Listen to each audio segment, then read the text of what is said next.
जळगाव जिल्ह्यातून 2 वर्षांसाठी हद्दपार केलेल्या गुन्हेगाराला MIDC पोलिसांनी अजिंठा चौफुली येथे सापळा रचून अटक केल्याची कारवाई सोमवारी 30 सप्टेंबर रोजी सकाळी 10 वाजता केली आहे। या प्रकरणी MIDC पोलिसात गुन्हा दाखल करण्यात आलेला आहे। महेंद्र उर्फ लहाण्या अशोक महाजन वय 30 वर्ष राहणार तळेले कॉलनी जुना खेडी रोड जळगाव असे अटक केलेल्या गुन्हेगाराचे नाव आहे। जळगाव शहरातील अजिंठा चौफुली परिसरामध्ये शनीपेठ पोलीस ठाण्याकडून हद्दपार केलेला संशयित आरोपी महेंद्र उर्फ लहाण्या अशोक महाजन हा फिरत असल्याची गुप्त माहिती MIDC पोलीस ठाण्याला मिळाली।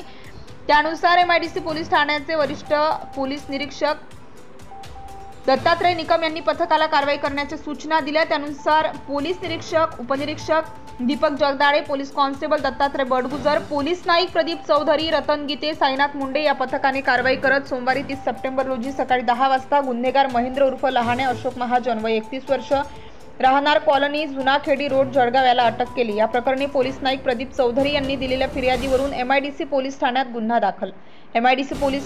दाखल करण्यात आला आहे। पुढील तपास पोलीस कॉन्स्टेबल दत्तात्रय बडगुजर करीत आहेत। Subscribe now and press the bell icon. Never miss an update.